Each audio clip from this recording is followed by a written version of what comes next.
sa topic 3 last time, we discussed yung 3 other concepts under your homogeneous. So last time we had solubility, dissolution, and partitioning. So this time, we will have the other na mga discussions natin. So we have colligative, acid-base, buffers, and isotopics. So I think sa acid-base and buffers, just a review of your previous na chemistry subjects mo kay for sure, na-introduce naman siya before.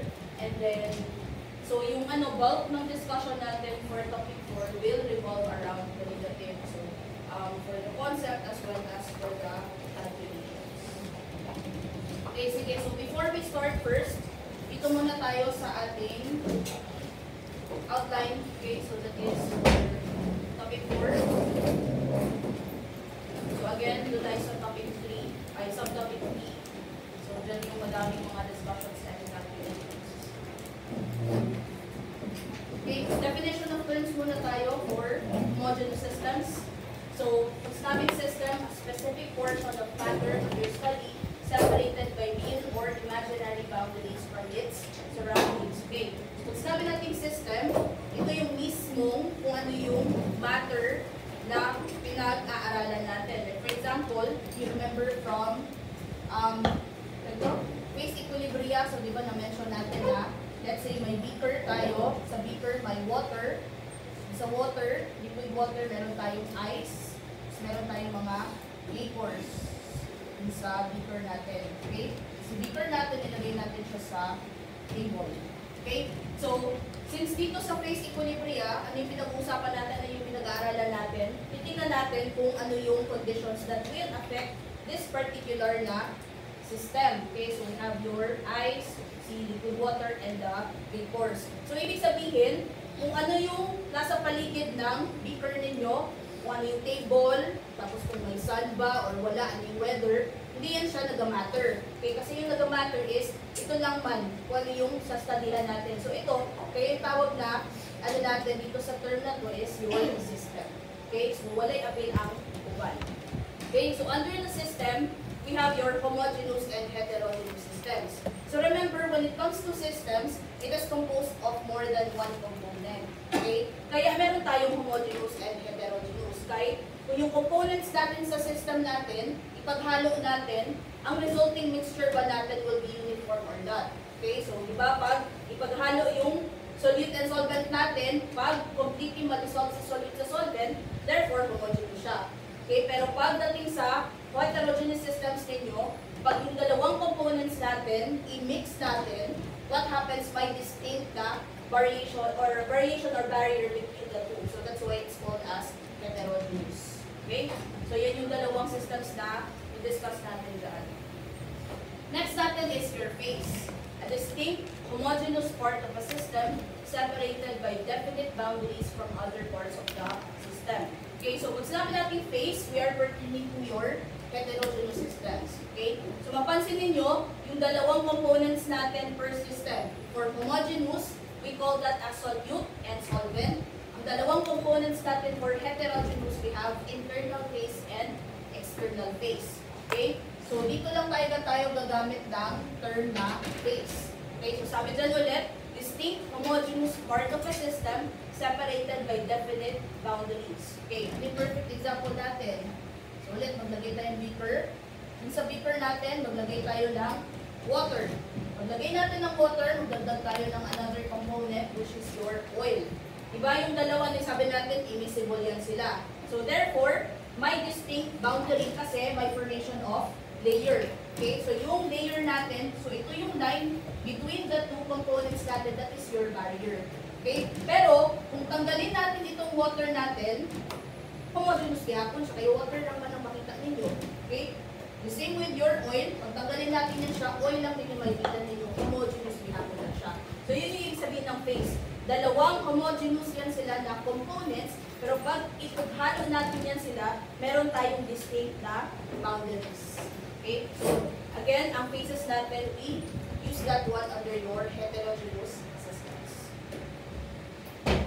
Okay, next, we have your dispersion. Consists of of at least two phases with one or more dispersed phases contained in a single continuous phase. Okay, so ang homogeneous natin, di ba, pag ipaghalo sa solute and solvent, ano yung resulting mixture natin?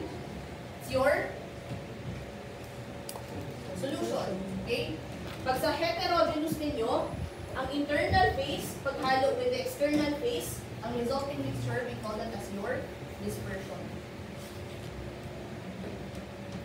Okay, so ibig sabihin, yung mga heterogeneous na mixtures natin such as suspensions, emulsions, tawag natin sa kanila are dispersions.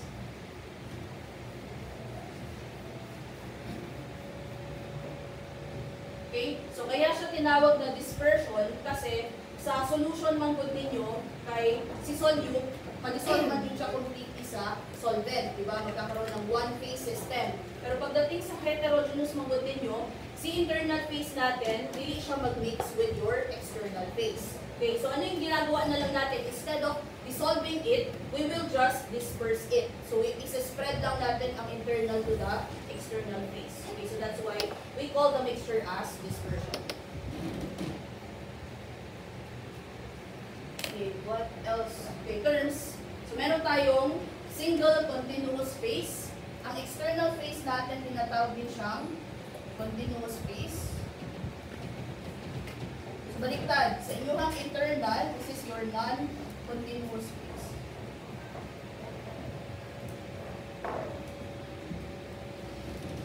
Okay, continuous phase ang tawag sa external phase because if i-compare yan siya sa solution, ito yung ano natin, comparable natin sa ating solvent. Okay? Pagdating naman sa ating internal phase, ito yung parang solute natin. Okay, so si internal phase, i-disperse siya sa external. So yung non-continuous, ilalagay siya sa continuous phase. So larger ang concentration ng external phase compared to your internal phase.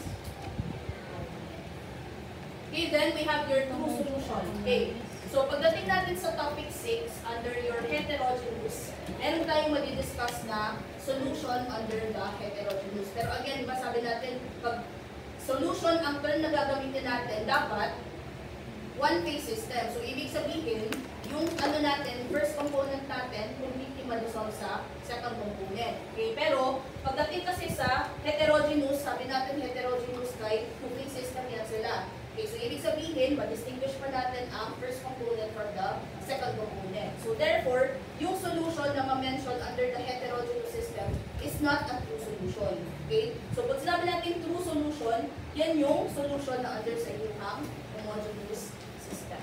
Okay, kaya yan siya, term dyan, true solution, a one-phase system, so bibilang yan siya sa inyong homogeneous. So, ginalagyan lang ng ibang references yung solution as true solution para ma-distinguish asan yung mag-belong na solution sa heterogeneous o sa homogeneous.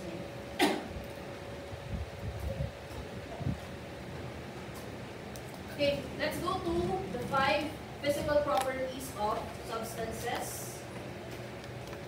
Okay, so we have extensive, intensive, colligative, additive, and constitutive.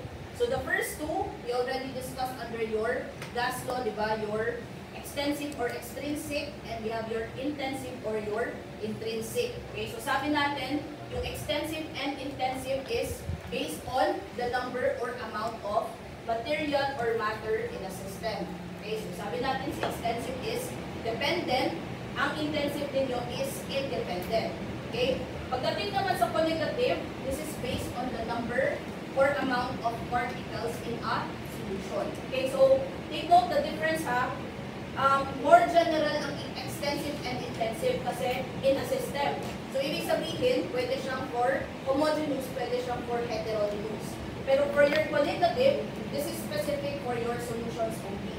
Okay, so solution siya. So pag sinabing number or amount ng particles in a solution, ang particles dito, this is your solute. Okay? So, sa colligative properties, ang value ng colligative natin will depend kung ilan yung idadagdag natin na solute sa ating solution. Okay, so take note, 4 lang ang colligative properties nito. Okay, number 4 is additive. So, nandun sa term, add. Okay, so this is the total sum of the contribution of atoms in a molecule. So, that's why, ang example lang talaga natin dyan is your molecular weight. Kasi di ba ang molecular weight, nakadepende ilan yung number of a particular atom in your molecule. Okay, so that's why, total sum or additive, molecular weight lang siya. Idagdag lang talaga. Okay, and constitutive is a special type of physical property which we will discuss in Unit 7 and Unit 8. Okay, so sa kanya is based on the arrangement of atoms. Okay, so lahit sa additive, additive is total sum. So ano yung total na contribution ng atoms sa molecule ninyo? Sa inyong constitutive is sa arrangement ng atoms within the molecule. Okay, so again, for topic 4, so yung gas laws natin last time, ang discuss natin is under sa intensive and extensive. And this time, for topic 4, we will be discussing your qualitative properties. Okay, review sa farm cal.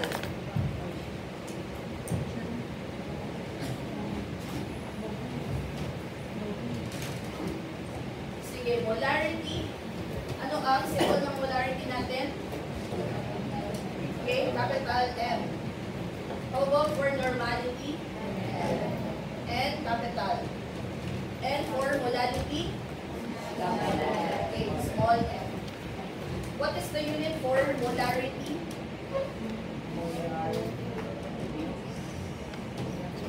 What?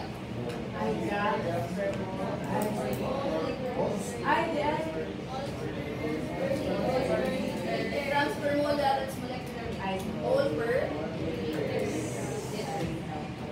For normality,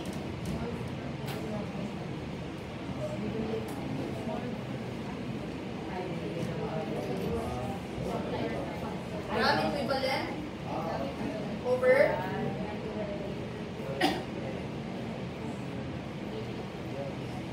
liter, and molality is a mole per kilo.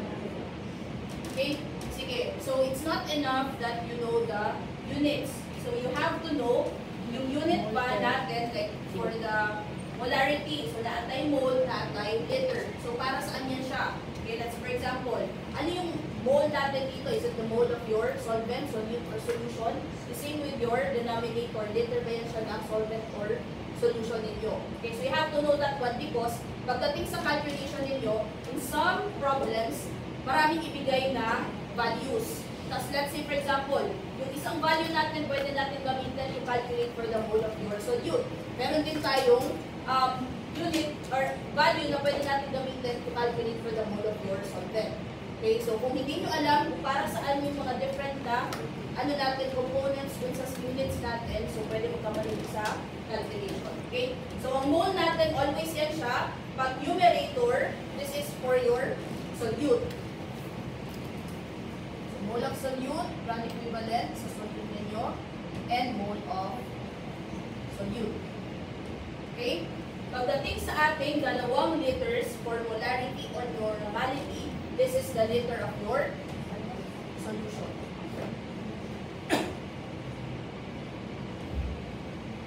Okay? So, pareho ng denominator ang molarity and normality. That's liter of solution. Okay? So, naiba dito sa molality because this is the kilogram of your solvent.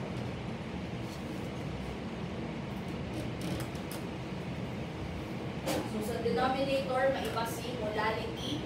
Pagdating sa ating numerator, ang malaki is your normality.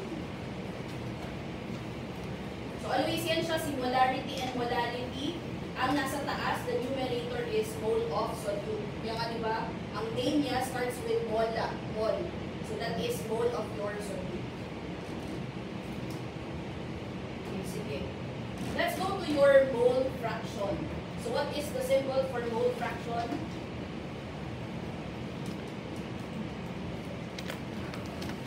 Mole fraction.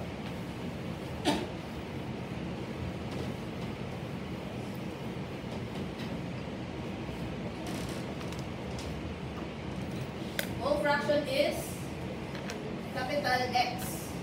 Okay, capital X yan siya. Okay, sige. Mag-introduce na tayo ng ano natin, sub-numbers natin. So, pag may makita kayo na sub 1, ibig sabihin this is for your solvent. Okay? May nakita kayong sub 2, this is for your solute. Okay? Kasi pagdating sa mole fraction natin, pwede natin hanapin ang x sub 1, pwede din si x sub 2. Okay? So pag x sub 1 yan siya, that is the mole fraction of your solvent. Pag x sub 2, mole fraction of your solute. So what is the unit for mole fraction?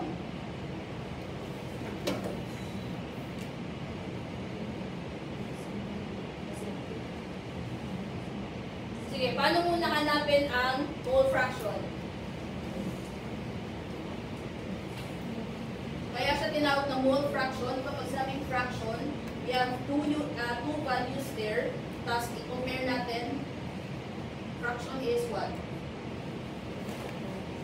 Diba? Pag sabing fraction is a portion from another na bigger na ano natin na population, for example. Okay, so pagdating dito sa mole fraction ninyo, kahit nandun sa term mole fraction, so that is fraction to mole to mole yan siya ang i-compare natin. Okay, so pag x sub 1 yan siya, gusto natin malaman mole fraction of solvent, diba? So ilan yung number ng mole ng solvent natin dun sa total na solution ninyo.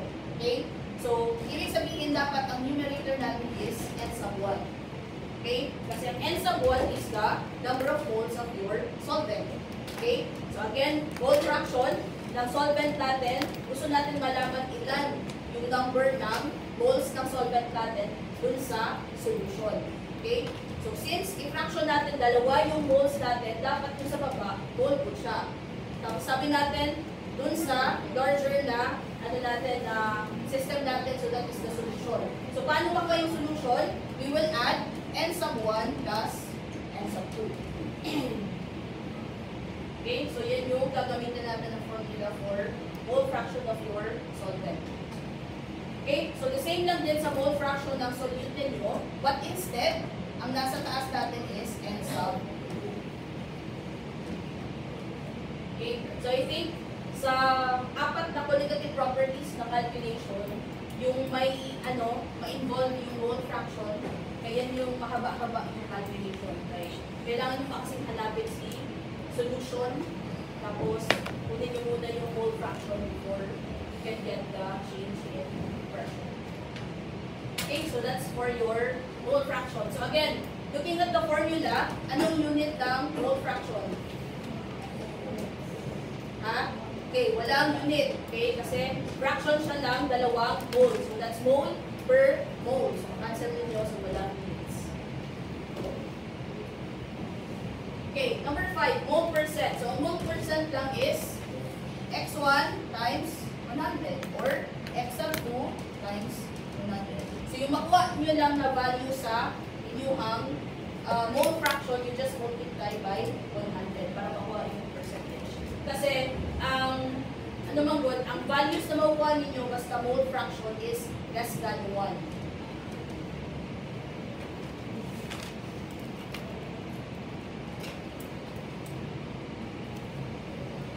What else? Okay, sige. So, di ba sabi natin, si mole fraction ng solvent natin at ng solute natin yung dalawang component. So, that's why, if i-add natin ang x sub 1 plus x sub 2, dapat ang makuha natin na total value is 1. Okay, so that's why pag x sub 1, x sub 2 always less than 1 talaga ang values nila. Maliit talaga yung values.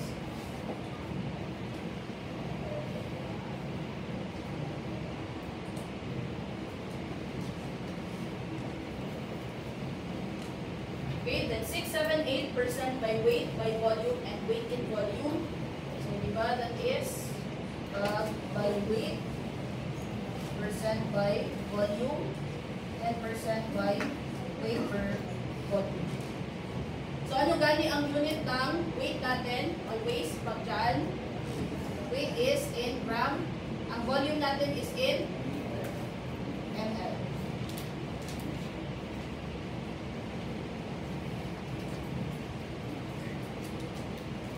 So what is the standard value natin pag percentage?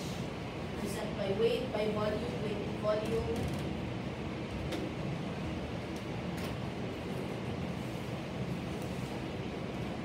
Yung value natin.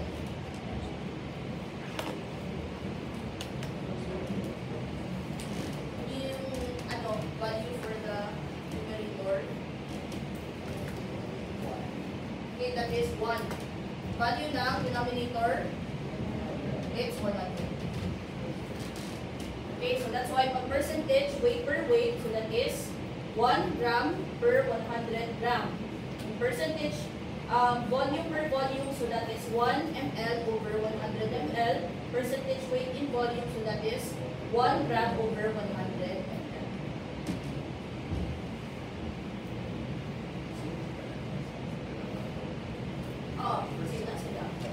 Unless there was a percentage given na 1 unit. For example, 9%. So, ang 9%, kung saan 9%, pag i-convert yan siya, let's say 9% na weight per volume.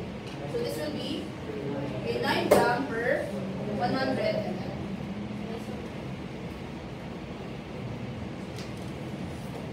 Okay, so pagdating sa solutions natin, always ang ginagamit natin ng concentration expression is your percentage weight per volume. Kasi diba sabi natin na ang solute natin most of the time it's solid, so that's why weight. Tapos ang solvent natin is water, which is liquid, that's why volume ang nasa baba.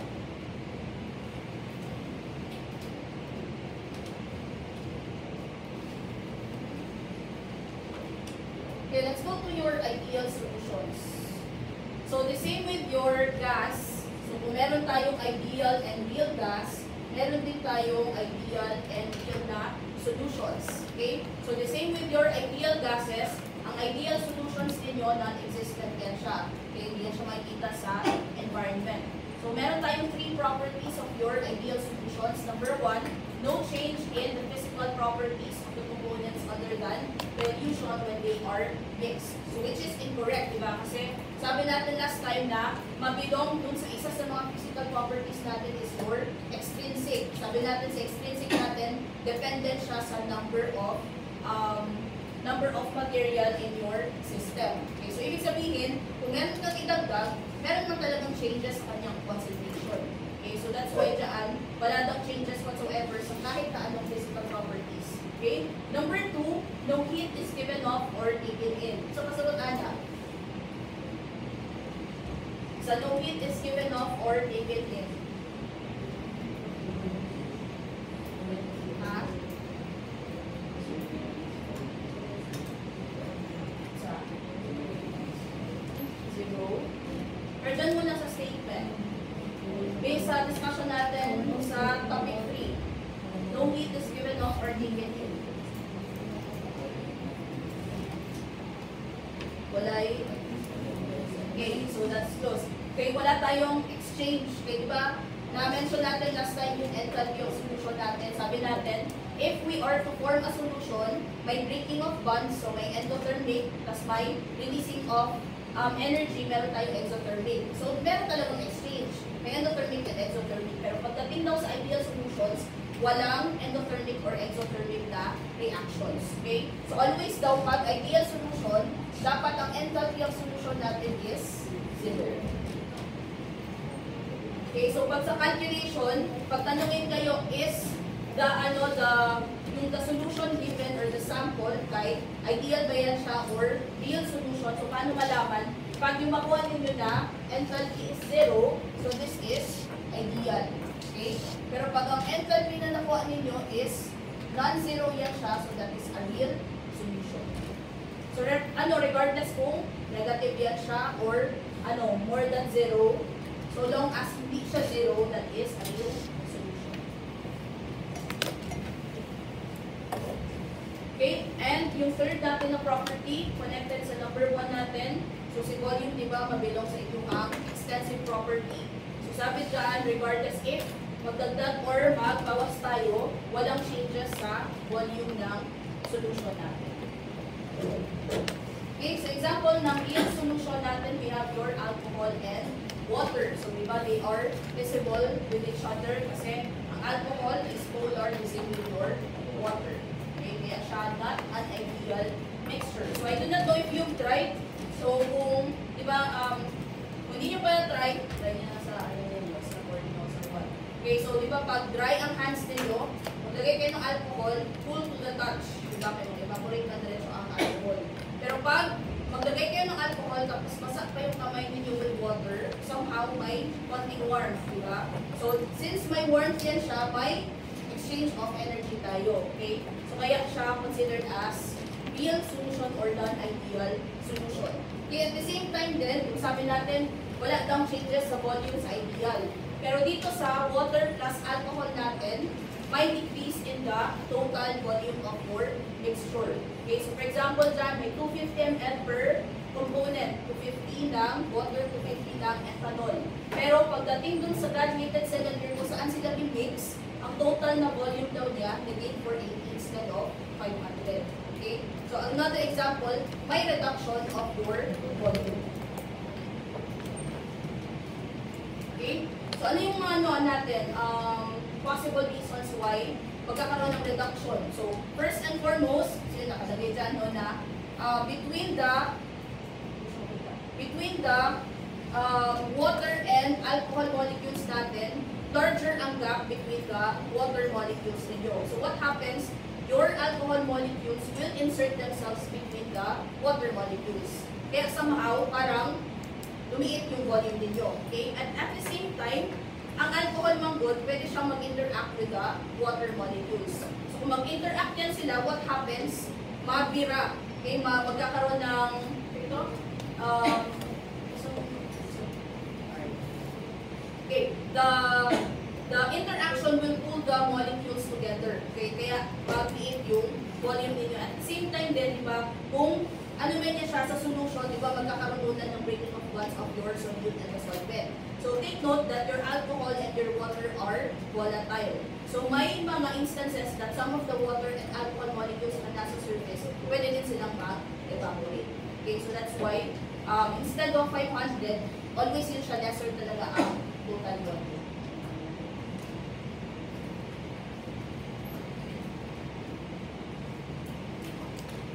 Okay, mag-add tayo ng another law. So we have your Raoult's law.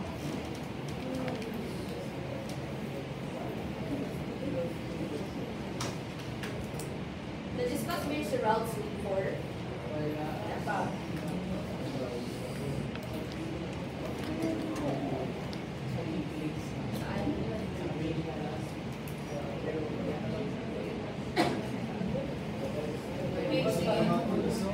So yung Raoult's law ninyo is, ano yan siya? Applicable yan siya sa inyong ideal solutions, okay? So sabi dyan sa Raoult's law, di ba sabi natin mag-form tayo ng solution. Pero, pwede natin kasi malaman kung ano yung magiging vapor pressure ng each component natin kapag kahinalo na siya to form your solution. Okay? So, for example, tanggalin natin yung sub A, sub B, so we will use instead your sub 1 and sub 2. Okay. So, for example, sa sub 1, solvent, diba? So, gusto natin malaman ano na yung vapor pressure ng ano natin, ng solvent natin kapag nahalo na siya dun sa solution. So, paano malaman yan siya? By multiplying this one. So, kapag may makita kayo na degree, this is pure. Okay? Pasabot na this is the vapor pressure of your pure solvent. Pag sinabi natin pure solvent, this is the vapor pressure ng solvent before magkaroon ng mixture, before siya idagdag with the solute. Okay? So, before nagkaroon ng solution. Okay? Multiplied by its mole fraction. Okay? The same with your solute. Kung gusto nyo malaman ano yung vapor pressure ng solute, pag nasa solution na siya, we will multiply kung ano yung vapor pressure ng pure solute times its mole fraction. Okay, so again ha, pag ito siya yung walang degree, this is the vapor pressure in solution. Okay, vapor pressure ng solvent, vapor pressure ng solute nyo pag nasa solution na siya. Pag meron tayong DP, this is your pure. Pag pure ganit na siya, ibig sabihin, before mixing. Before tayo nag-mix to form your solution. Okay, tapos dito, this is the new vapor pressure pag nag-form ng solution.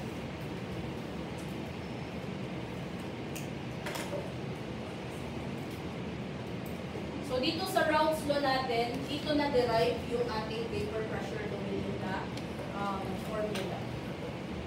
Okay, so titingnan natin dito sa Raoult's law, the relationship between the vapor pressure and its mole fraction. Okay, so kung titingnan natin ang vapor pressure,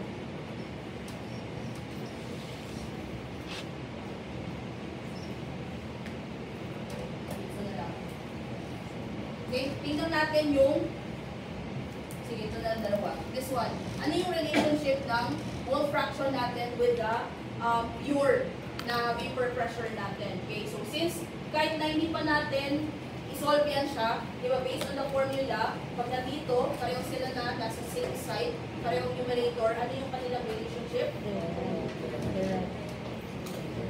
It's inverse.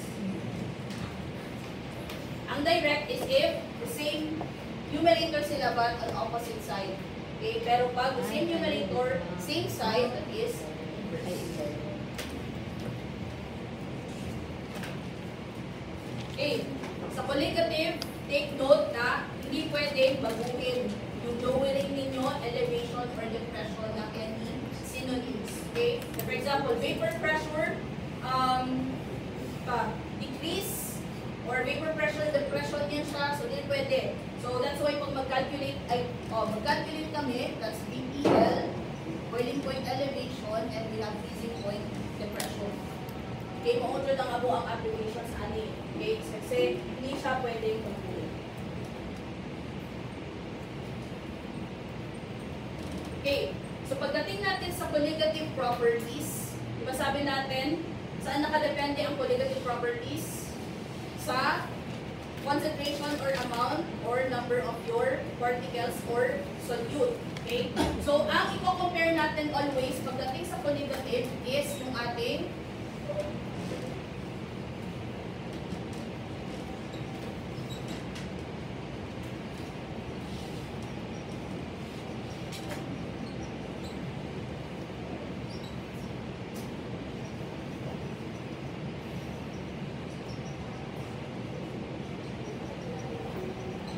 always natin i-compare pag sa colligative is ano yung new value natin pag nasa solution na siya or naka-form na ng solution versus what is the value of the pure solvent.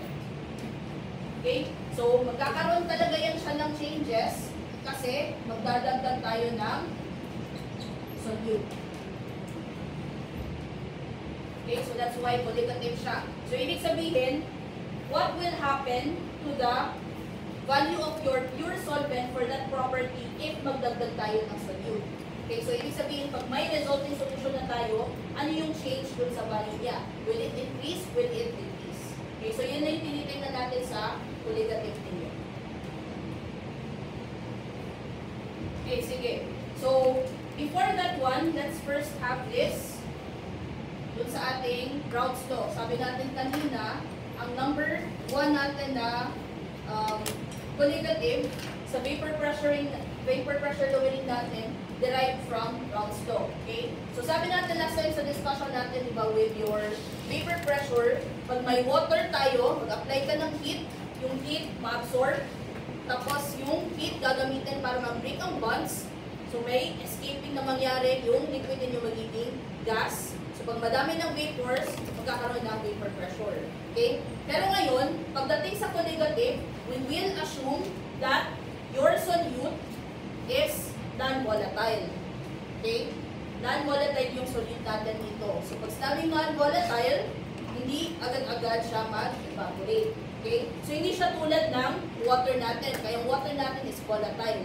Okay? So dito, pag naglagay tayo ng solute, yung solute natin will be non-volatile. So, ito yung magiging resulting natin na solution. So, yung blue natin, that is your liquid molecule, yung black ninyo is the non-volatile na solute. Okay? So, no, what happens is, pag ang the same system natin, mag-apply tayo ng heat, ang heat, ma-absorb siya ng molecules ninyo by breaking of bonds, but kahit mag-break yung bonds ng solute ninyo, non-volatile man siya, so hindi siya agad-agad mag-evaporate. Ano yung mag-evaporate agad? It's the liquid, ang water. However, ang problem ng water natin, kahit na nandito siya malapit sa surface, some of the liquid molecules, matrap sila ng non-volatile na solute. Okay? So that's why instead na maging vapor sila, mag-isod sila na mag-vaporize. Okay? So that's why, pag naglagay ka ng solute sa solvent ninyo, the resulting solution ng kanyang vapor pressure will decrease. Kaya siya vapor pressure lowering. Okay, so yan, Gibbs or Raoult's law, the solute will reduce the escaping tendency of your solvent. So therefore, ang solution natin, yung value niya sa vapor pressure will be reduced. Kaya siya vapor pressure lowering.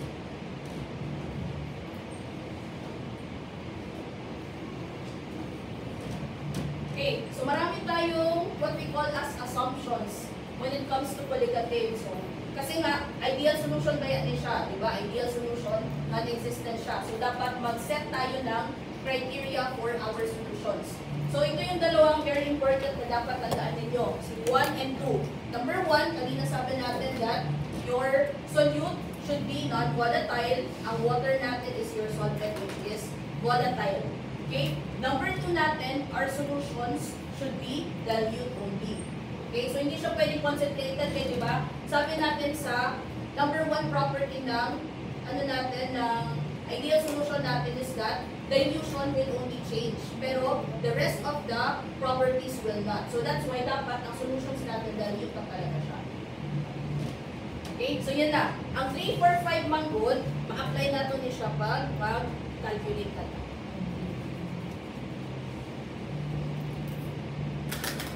Okay, so again, so we have your vapor pressure lowering. So again ha, kung vapor pressure lowering yan siya,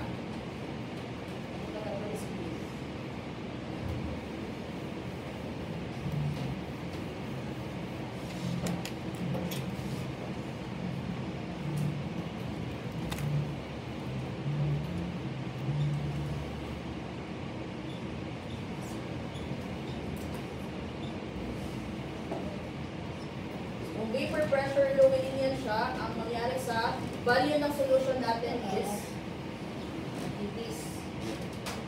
Sige, dito sa so dyan, pinakita lang paano na-derive ang formula natin for vapor pressure lowering. So diba, nagsubod ka with your this one, sa solvent. Okay? Tapos, sabi natin that dito, kanina, if kukunin natin ang mole fraction of your solvent, with the mole fraction of your solute, 1 ang value dapat. So therefore, pwedeng itong specific na formula, i-arrange natin para ma-replace natin ng x sub 1. So paano yan siya? So that will be x sub 1, so that will be is equal to 1 minus x sub 2. Okay? So, ito siya. So, ibig sabihin, si x sub 1, pwedeng makuha yan siya by using this particular na equation 1 minus x sub 2. So, ibig sabihin, that will be p sub 1 is equal to 1 minus x sub 2 times the pure solvent. Okay? Tapos, diba kapag ganito ang formula, multiply. So, that will be p sub 1 is equal to p minus x2 sub 1. Okay? Tapos, rearrange natin dito. So, ito pwede natin siyang pagsama. Tapos, para ma-positive to siya. So, ito, bali na to sa pikas. x2, p1 is equal to pure minus p1. Okay? Tapos, itong pure natin minus p1, yung sa bagong vapor pressure ng solution ninyo, this is your delta P, or the change in pressure. Okay, so that's why ang bagong formula, the change in pressure is equal to the mole fraction of your solute times the vapor pressure of your pure solvent.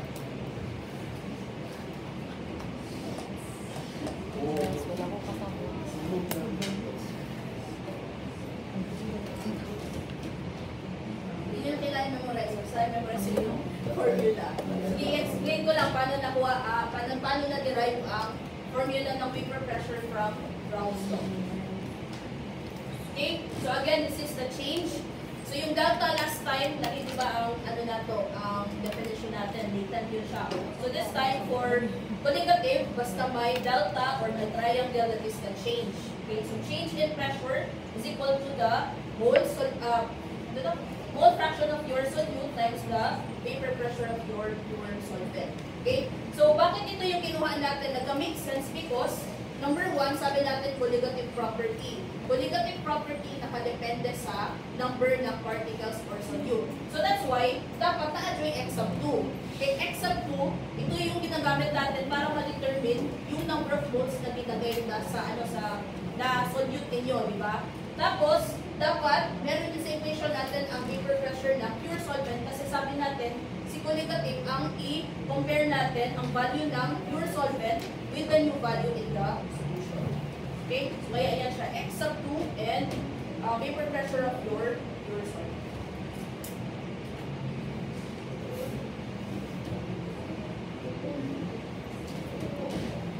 Okay. So, the next slides, hindi masyadong i-ano natin, discuss guys sa calculation. So, yung second natin is the boiling point elevation. So, from the term elevation, so ang new value natin in solution will be increased. Okay? So, again ha, sa vapor pressure lowering, kung i-compare natin ang vapor pressure ng pure solvent natin and vapor pressure ng solution natin, mas mababa ang sa solution. Okay? Pag boiling point elevation yan siya, compare natin ang boiling point temperature ng pure solvent with the boiling point temperature ng solution natin, mas mataas ang boiling point ng solution. Okay? So that's why pag sa calculation, boiling point elevation. So for example, ang nakuha natin ng change there is 0.05 degrees Celsius. So ibig sabihin, ito daw yung i-increase ng solution natin.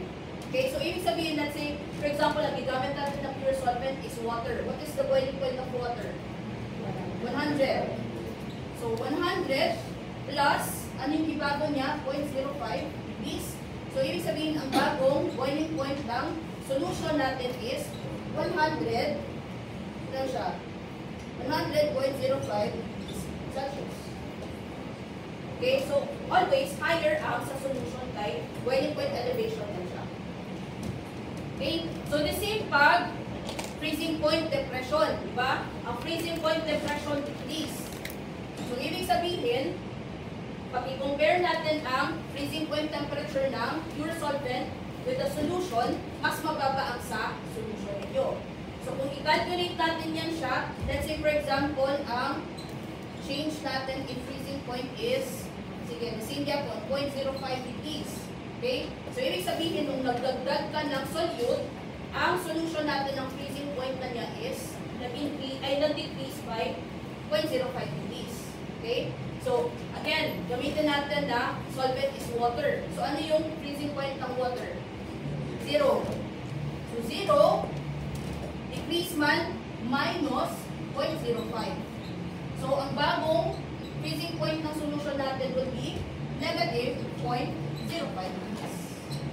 Okay? Ano siya sa calculation. So, ang may changes dun sa depression, lowering, elevation, dyan yan siya sa inyong solution. Okay? Hindi yan siya sa pure solvent.